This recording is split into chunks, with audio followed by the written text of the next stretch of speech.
Hare Krishna, Krishna Krishna, Hare Hare, Hare Rama, Rama Rama, Hare Hare, Hare Krishna.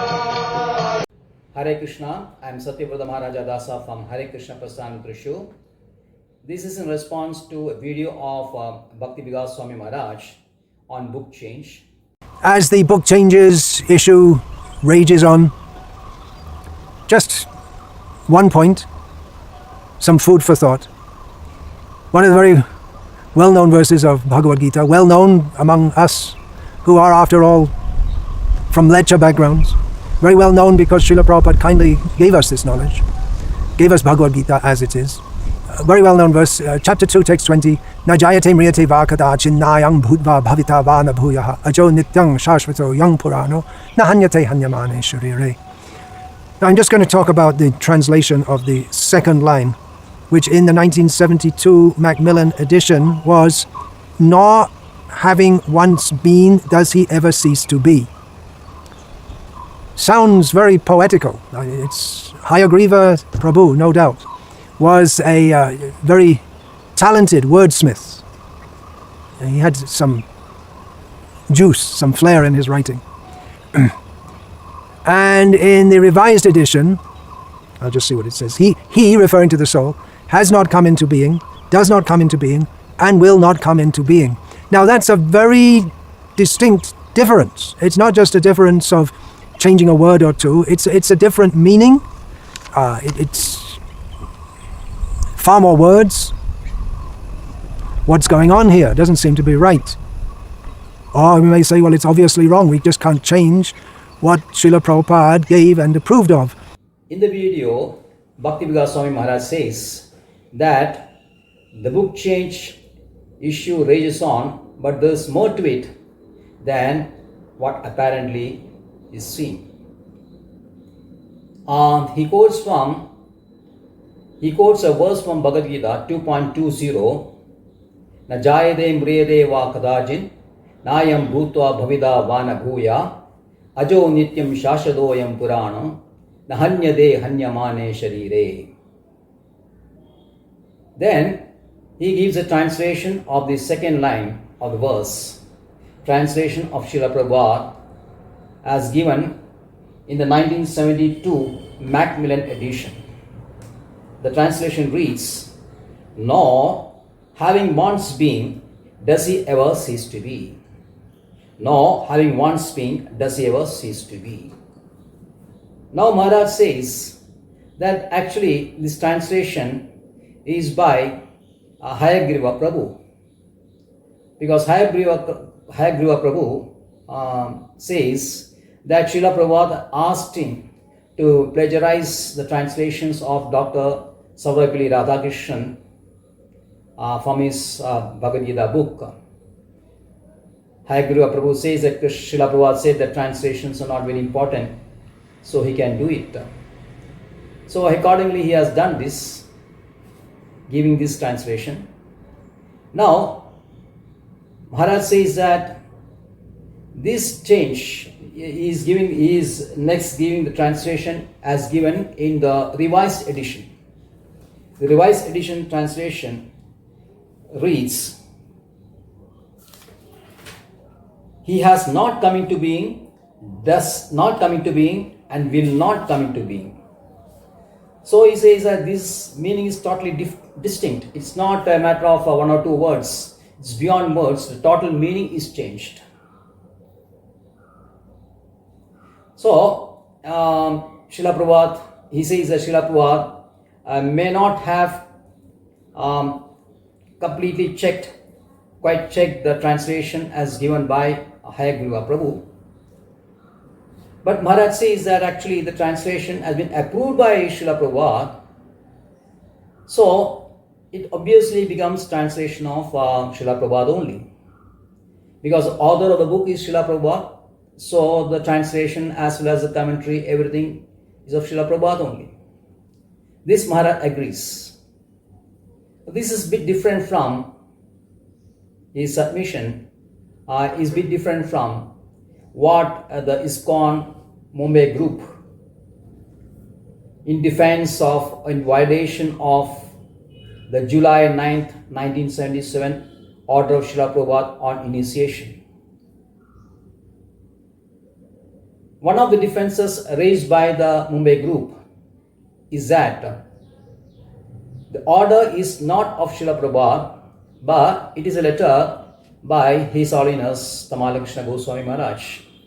And they are showing a video also in which Tamal Krishna Goswami says that his letter only, not the order of Srila Prabhupada. But this letter has been signed by Srila Prabhupada, so it becomes, is signed by is authority, so it becomes an order of Srila Prabhupada.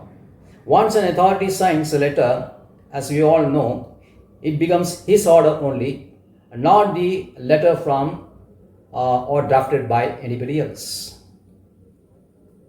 So, at least Bhakti Swami says that as the translations have been approved by, as translation of Hayagriva Prabhu has been approved by Srila Prabhupada, and Srila Prabhupada has not quite correctly checked it, this error has happened.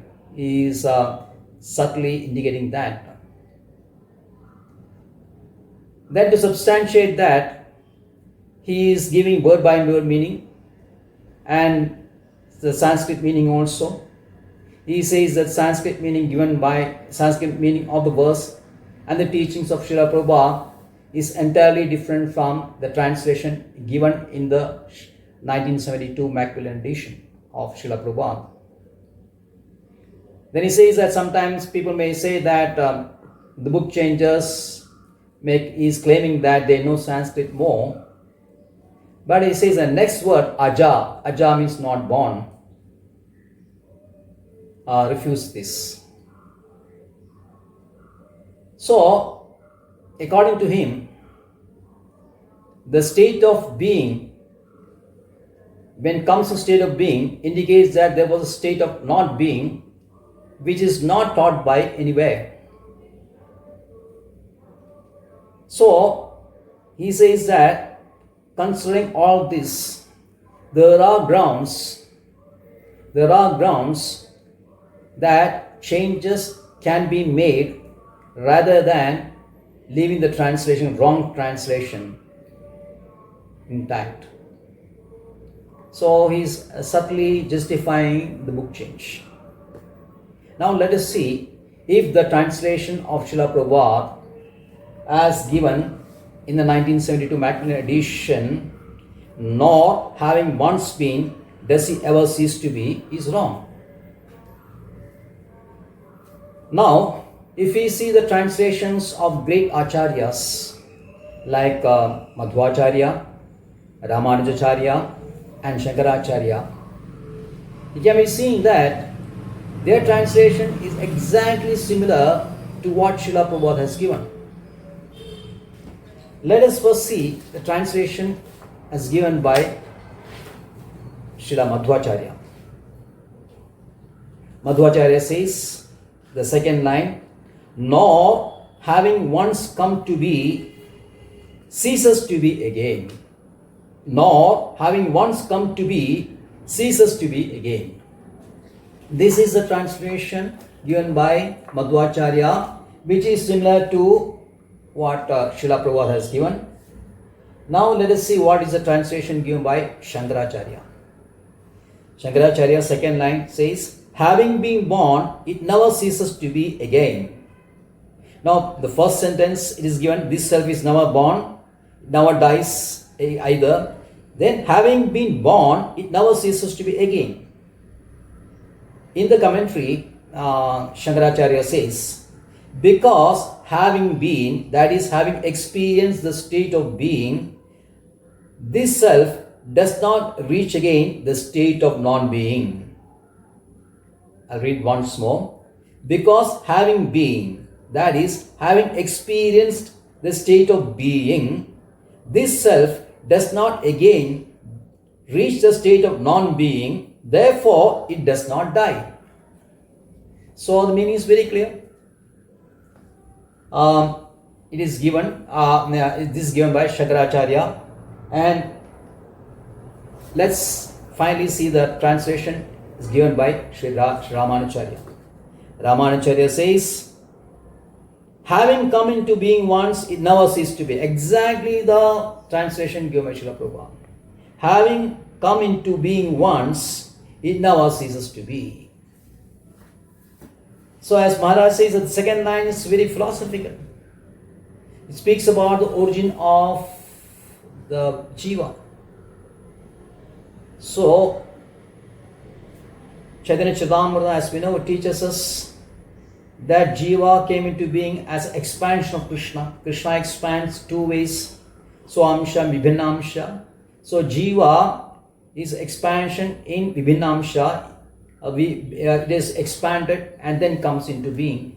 But once expanded, once it comes into being, it never ceases to be. And because it now goes back, it is eternal, it remains.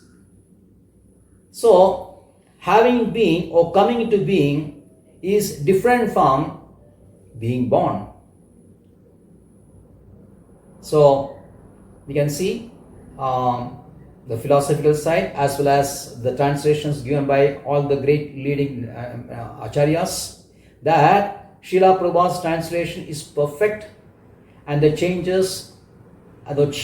is unwarranted and totally unnecessary. Hare Krishna.